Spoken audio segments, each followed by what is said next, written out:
car crashes, defective products, dangerous drugs, injuries, and abuse. Across the state of Alabama, the attorneys, proudly sponsored by the law firm of Hollis Wright, are here to serve you.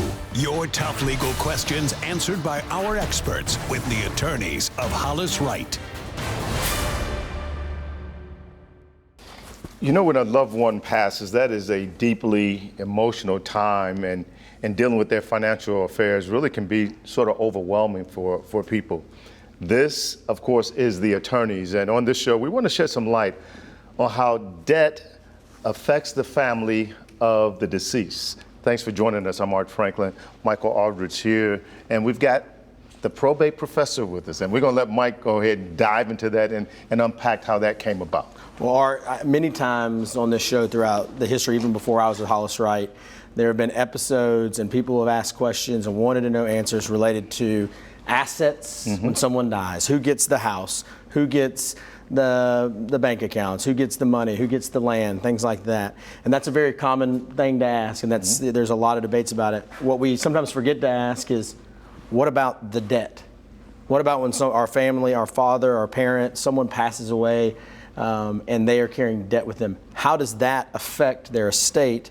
And that's why we brought the probate professor in, James, that can tell us about that and explain really what an insolvent estate is for our viewers if they're in that situation where someone passes away and leaves them nothing, but leaves them also debt. So appreciate having you on, and hoping you can dive right into it and explain for us exactly what you do and what your practice is as it relates to this topic. Yeah, well, appreciate you having me on. It's a pleasure to be here. And we often do think about, what do I get when somebody dies? That's an important question to ask, of course. But what about the flip side of that? What about the debt that somebody has? And this is more of a concern typically with younger clients who die unexpectedly. And a lot of people, they live on their income, right? And so as long as they got income coming in, they can pay their debts, they can manage their affairs, and they're fine. But when they're gone and the income is gone and things are dramatically different, what then? And a lot of younger people think, well, I don't need a will because I don't have any reason to deal with that. I'm 40 years old, right? And there's a lot of issues that come up with people that have more debt than they have assets. Student loans are big, common debt, asset mortgages, things like that. Let me go back to the name. James O'Connell is the given name, but call you the probate professor. How did that come about? Can you explain that? Sure, yeah, it actually came about when I started teaching at the law school back in 2008, I guess. That's when I started teaching at the law school. So then I started using the moniker the probate professor because that's what I taught. And so that's what I practiced and that's what I taught. I kind of put the two together and became the probate professor. Mm-hmm. James, let me ask you this, just simply put, and I'm sure there's nuances to this answer, but simply put, are the heirs of someone that passes away, are they responsible for their outstanding debts? Yeah, that's of course the most important question we're going to have all day here, right? is do I have to pay my spouse's debts, my parents' debts, whatever? If they die and they have all this debt, do I have to pay it? And the answer is no. Unless you're a co-borrower, you're not going to be personally responsible for that debt. And that's a good thing. So unless you've co-signed or you're a co-borrower, if it's your spouse and you're a co-borrower on the mortgage kind of a thing, then you still remain responsible for that debt. But you wouldn't become responsible by virtue of the person's death. Let me talk about secured debts like mortgages and car notes and things of that nature. Can the creditor then just come in and take that collateral from the heirs? They can. If they are a secured creditor, then they're like a mortgagee or a car loan company. If they're not getting paid, they have rights under the contract to seize the collateral. And so they can come in and seize the collateral if they're not being paid. So let's talk about that. Let's say that there is something like a house, a car, and the security in the debt is the house or the car. And when the person that is the borrower passes away, I'm not a co-borrower, but I don't want them to take my house. Can I just step in and say, hey, don't take the house, I'll fill the place, I'll start paying down on this, and we'll just leave it as if I'm just filling in the shoes as the heir? Is Is that an option? Yeah, so that happens a lot when someone dies, and especially with children. They'll say, listen, I want to keep my parents' house. I want to stay here. I want to continue to live here in many cases. That's the situation, but there's a mortgage that needs to be paid. What can I do? And the answer to that is you can continue to pay the creditor as the decedent was paying them, but the creditor has to accept that payment. And what I run into a lot in my practices is that the kids that say lived in the house, the reason he's living in the house, he doesn't have any sort of income, can't support the debt. And so when someone dies, the mortgagee typically will come in and say, sure, you can have it, you can take it over, but we need you to do an application to show that you can actually pay this debt. And oftentimes we run into trouble there where they just can't qualify to. And I guess that makes sense in the sense that if you're in the bank's shoes, you entered into a contract based off of certain parameters with someone who no longer is here. Right. And so to just shift it to someone else would be put the bank or the person who has is the creditor on that debt in a situation where you would have to start over. And so are those things in your practice where that the heir has a certain right that, for example, I wouldn't have, or is it just a case-by-case basis with, let's say, for example, someone who has a mortgage on a house? Yeah, some things do depend. For example, the spouse has a right of quarantine, which would allow them to keep the house for some period of time. And so there are some benefits there. Minor children, same kind of a thing, where there are certain benefits under the law for those people that are exclusive to those people. You should talk to an attorney if you're in that situation. Say, do I have something that I can cling to? And sometimes we can be a little creative in getting to a way to let you stay for at least a little while longer. And sometimes we can do things to hold the creditor off for a period of time, especially if the house is worth less than the debt. I mean, there's no reason not to try to, make the best of what is obviously a terrible situation. Yeah, so talk about the legal implications of a situation if the estate is unable to cover the entirety of the debt. Yeah, so if the whole estate taken together, we have assets of, let's just say we have assets of $50,000 and we have debts of $100,000, we've got a problem, right? Yes. We can't afford to pay all of the creditors who are owed money. And understand, creditors just want to be paid. That's all they want. And as you sort of alluded, that's fair that they want to be. They lent money, they want to be paid back. That's reasonable.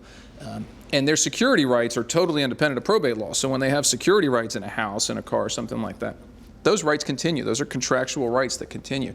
Having said that, though, there are a lot of things we can do even if the estate is insolvent. And insolvent, we mean basically the same as bankruptcy, where there are so much debt that it actually exceeds the total of the assets. Even in that situation, there are things that the family can recover and that we can get money for the family. We do this every day, get money for the family, even though the debts actually exceed the assets of the estate. All right, we're going to put a pin on it right there. We're going to take a break and we're going to continue this discussion in just a moment. But I want to remind you that you can talk to an attorney from Hollis Wright right now. All you have to do is call 1-844-LAW-TALK. That's 1-844-529-8255. That call is free. That call is confidential. All you got to do is make the call and you'll find someone on the other end of the line willing to talk to you. And also make sure you follow us on all the social media platforms and you can keep in touch with what Hollis Wright is doing all the time, 365. We're going to take a break. We'll continue this discussion when we come back. Stay with us.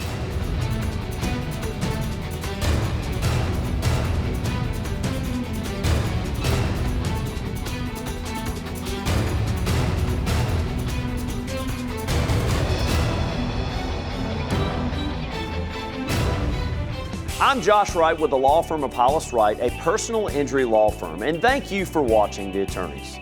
We hope you, a friend, or a loved one never needs legal counsel for a case. But if you do, the goal of the show is simple: to provide answers and legal counsel when you need it the most. Your call to the show is free and off air. So if you have questions specific to the show or related to other accident or injury topics, call, email, or text us.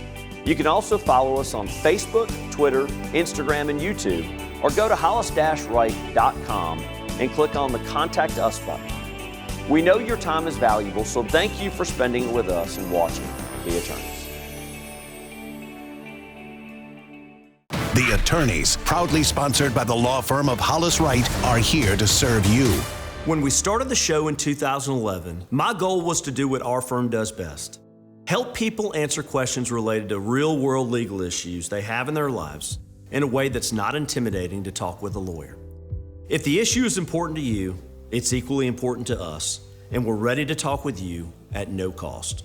Yeah, oftentimes people are confronting various legal issues in their lives that really run the gamut of a lot of different legal practice areas such as bankruptcy, criminal law, civil law such as personal injury, divorces, domestic relations. And to be able to have a show once a week that covers those practice areas and answers people's questions in those areas, that's really the main objective of the show. We use the resources of the many lawyers at our law firm to create a plan that has a lasting impact for each person that calls or texts. And we also give back to the community at the same time. We are here to serve you, the viewer, each week on The Attorneys. The firm's motto is "Your result matters," and we mean that sincerely. Hollis Wright handles cases every day for those at their lowest point, and will do whatever it takes to get the result you deserve. At Hollis Wright, your result matters.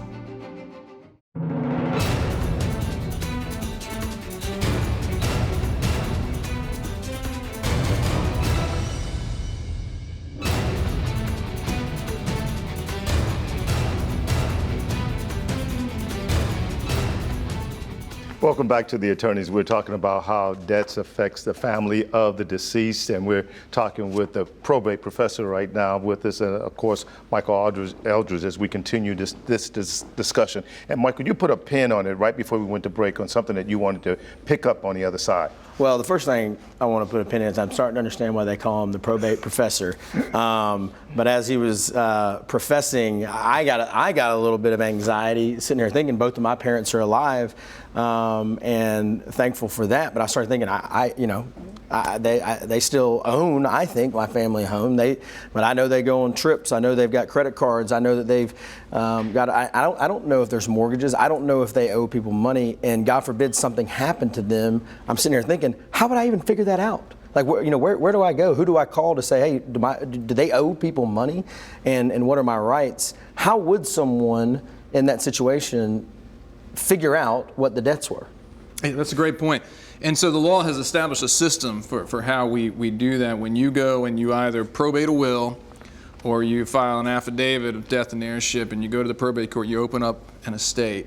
At that time or soon thereafter, you're going to publish notice of the probate of the will or of the opening of the administration in a local newspaper as required by the law.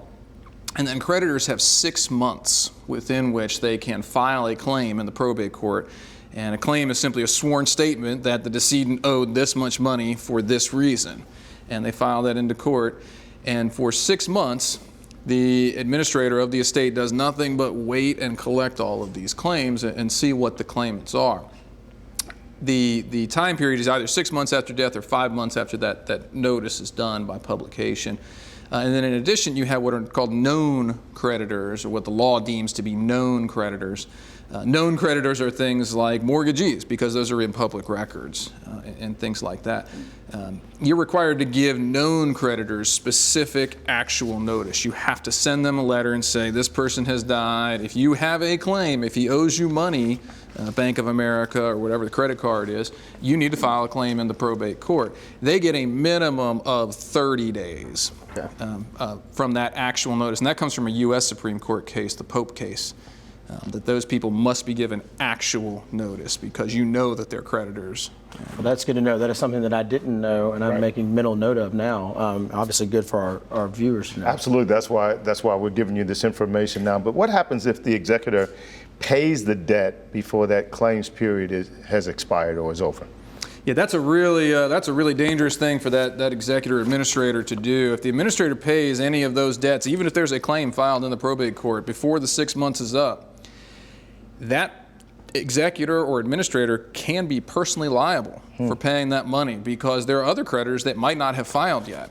And so if you pay creditor 1 in full and creditor 2 as a result only gets half of their claim, you're going to be responsible to creditor 2 for what he should have gotten.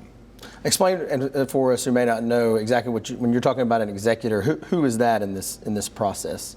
Yeah, so when you go to court and you either file in a will or the affidavit saying that someone has died and these are the heirs, then at that time the court is going to appoint either the person named in the will, we call that person the executor, or if there is nobody named in the will or if there's no will, then we appoint an administrator to administer the estate. And when you say administer the estate, you mean like handle all the assets, all the debts and things like that? They gather all the assets, and then all the claims are filed into court, and then after 6 months, the executor or administrator, as the case may be, puts together a report. Here's all the assets, here's all the liabilities, and then if the estate is solvent, they simply pay the creditors and move on. If not, and we have an insolvent estate, then we have an order in which we go through and pay certain people and not others, and certain amounts and not others. So a circumstance where the estate is solvent, obviously that's what we want. That's what we want. That's ideal. But the simple way to put that is that the assets in the estate are greater than what I would call liabilities, but you would call debts, that you have more assets than you have debts. And then if it's the inverse, there's more debt than there are assets, that's when an estate becomes insolvent, and someone like you probably needs to get involved in terms of the heirs and what their rights are. Let me ask you this, in terms of if you do have an insolvent estate, what are the executor's rights in terms of figuring out and choosing who gets paid, right? Because if everybody can't get paid, and we have a limited amount of money, what are they allowed to do? Yeah, and this is an issue that comes up a lot. It's a good topic, and I talk to a lot of clients about this. This is something that is important to note. The most important thing for our viewers to note is that even if an estate is insolvent, it's very important to note the family gets paid first to the extent the law allows. This is critical. People think, oh, well, there's nothing there because Dad owed more than he had in assets. That may be true, but understand that to a certain point, the family gets paid first, and we help people to recover that money that they're due under the law. Then after that money is paid, secured creditors get their security rights, and so they're going to get paid. And then the law sets forth a series of payments that are supposed to be paid in a certain order. For example, funeral expenses come first. Okay, so the undertaker is paid before everybody else, the funeral home. And then the fees and charges of administration, which is all the court costs, attorney's fees, things like that. Those things are second. Otherwise, nobody would do the work, right? And these things would never be administered because nobody would be paid to do the work. So we got to pay those people second. Third is the expenses of last illness. That's the doctor, the hospital, those kind of people. The medical creditors, they get paid next. Taxes, of course, they're higher up than most of your general creditors, right? We've got to pay taxes first. They like to get their hand in there first. Any employees of the decedent, if the decedent had a business and he hadn't paid his payroll, right, because he just died and didn't pay his payroll before he died, they have priority. And so there is an order of priority that creditors get paid. All right, I just had another anxiety moment I started thinking about.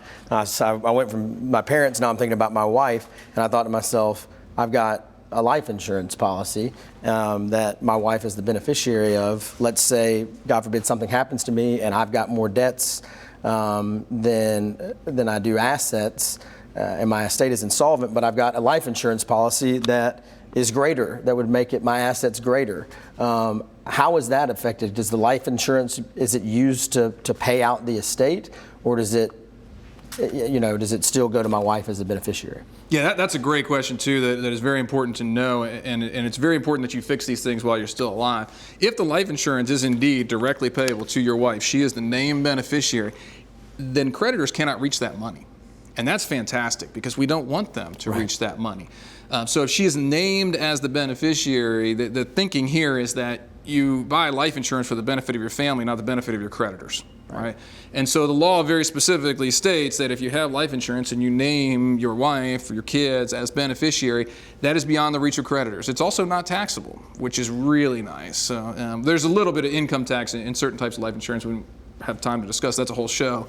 But generally speaking, life insurance is not taxable, which is nice. They can't get to that life insurance, but there's still debts out there that have to be paid.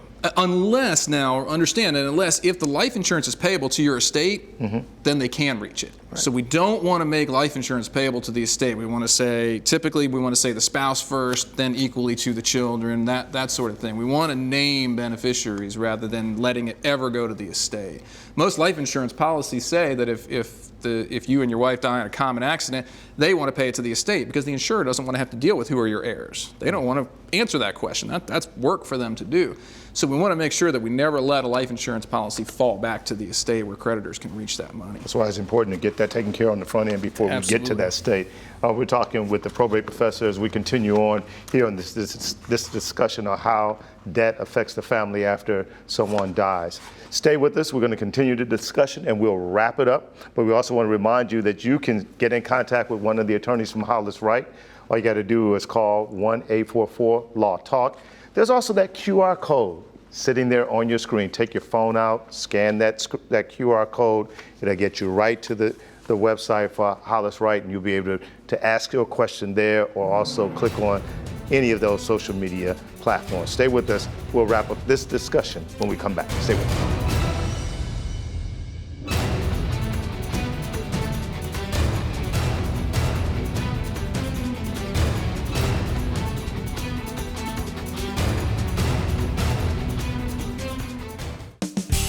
Thank you for watching The Attorneys each Sunday night, where we come to your living room to provide free legal advice in a confidential, off-air setting. Unfortunately, with the number of calls, texts, and emails that come in during the show, we can't always get to everything. But know this, Hollis Wright is open all week long. You call us at 844-LAW-TALK and we're going to answer your question for free. Thank you for watching The Attorneys, and we look forward to seeing you and talking to you soon. Did you know when you hire Hollis Wright, you are still in charge of your case? Our attorneys at Hollis Wright are client-centered, allowing you to help us control your case and result. At Hollis Wright, your result matters.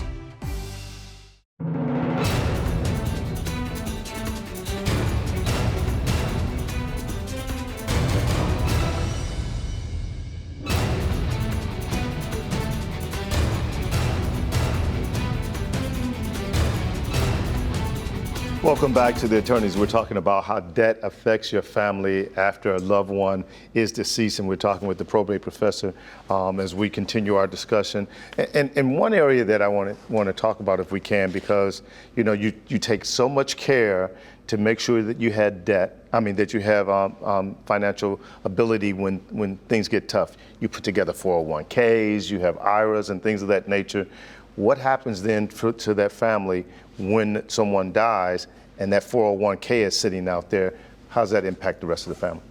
Yeah, and this is much like life insurance. It's a really critical point because this is where most middle-class people have money is 401ks, IRAs, things of that nature. And much like life insurance, we don't want that to ever be payable to an estate, because once it goes into that estate, it's reachable by creditors. So we want to make sure we never ever do that. We want to name a beneficiary. And typically we're going to name the spouse first, or a trust for the spouse first, and then the children second. But it doesn't have to be that way. It can be something else. But we never, ever, ever want it to fall to the estate. That's not good. Creditors get it. IRS gets a big chunk. ADOR gets a big chunk, and we don't want to do that. So we want to make sure that we always name a beneficiary on those plans. James, I was thinking a minute ago when you were talking about you were explaining an insolvent estate and it meaning that there were assets that didn't cover the debts. And the first thing that you said was that the first people to get paid are the family. The family gets paid first, and then you went through a list, from the court or the funeral expenses to the court, and I think that's really important, because I think my instinct would be, look, if I know that I'm the heir of this estate and I know that there's not enough money, that it's insolvent, what's the point of me filing and creating an estate if I'm not going to get anything? Well, it turns out that I may get something. What are some circumstances like that where we have an insolvent estate, but the family would get paid under certain circumstances before anybody else? That's right, and these, what we call them the statutory allowances, these have priority over all of our creditors, all the decedent's creditors. And so we can make sure that the family gets paid, and we do that a lot. We get that question a lot, why should I bother? Because I can get you some money, and so we do want to bother with opening these estates and making sure we get something for the family. If there's a surviving spouse and or minor children, this can be a lot of money. It's about $42,000 off the top before creditors get paid. It's a very substantial amount of money, and so we want to get that money. rather than letting it go to creditors. Even if there is no surviving spouse and there are no minor children, the family still can get something. Even if all we have is adult children, we still can get you money. So it's very important to not sort of assume that, Dad had all this debt and he, didn't have that much in the way of assets. All he had was, his Corvette, his prized possession. That can be sold for a lot of money, and we can get most of that money, for the family. And so yeah, let me just make sure I've got it clear. You're saying you could have a creditor that's got $100,000 that's owed $100,000 from your father, and you're an heir to that, and there's only $50,000 in the estate. That the circumstances could be that $42,000 of that goes to the family, and the $8,000 that's left over is all that creditor would ever be able to get under those circumstances. That's right, and because, as I mentioned a little bit earlier, because the attorney's fees are also going to get priority in that estate, we can typically get all that money to the family, and the only person that's going to take a haircut is the creditor, so that the family gets the full approximately. It changes every 3 years based on an index at the state treasurer's office. But that roughly $42,000 is going to go all to the family, and then we can get our fee from the estate, and then the creditor's just going to get what's left. And if what's left is a few $1,000s of his $100,000 that's owed, then that's creditor's, problem, not ours. Our job, what we do in my practice, I don't do a lot of creditor rights where I protect families, and so I know that's what Hollis Wright is all about too. Is we're about protecting the families, and so that you want an attorney that's focused on that. Well, if you were to tell our viewers, because that's a very stressful time when a loved one passes away and getting all of that stuff organized. I always talk about that even with my clients, that there is somewhat of a fear of talking to attorneys, that you get nervous, and especially when you're under the stress of that. What would your advice to them to be in terms of, number one, what to do if you don't know about whether or not the estate is solvent or insolvent, and what the expectation is of when they come to you? Yeah, absolutely. The best thing to do is you want to talk to an attorney who is intimately familiar with this law. This is not a sort of run-of-the-mill probate case. If we're looking at an insolvency or something of that nature, you really want somebody who's an expert in this area of law that can help you navigate that process and make sure that you get everything that you are due. What I do in the probate context is much like what Hollis Wright does in the personal injury context. We're going to get you what you are due every time. That's our focus. And so you want to make sure that you get the right person working for you and getting that money. Make sure you get everything that you're due. Well, that's a good feeling to have if you're in that situation, because I try to tell my clients all the time, constantly I'm just thinking about whatever your best interest is. That's how I'm advancing your case and your claim. And it sounds like it's the exact same thing here. And having someone do that, I think would take away from some of that stress. So it's very, very important. I appreciate it. I learned a lot. I hope our viewers did too. Absolutely. James O'Connell, probate professor, thank you so much for being with us. That's a great pleasure. Thank you for having me. Good to have you, and want to thank you for joining us as well. Remember to call that number at 1-844-LAW-TALK. Reach someone at Hollis Wright right now. Thank you for joining us. We'll see you next time. Thanks for watching The Attorneys, sponsored by Hollis Wright.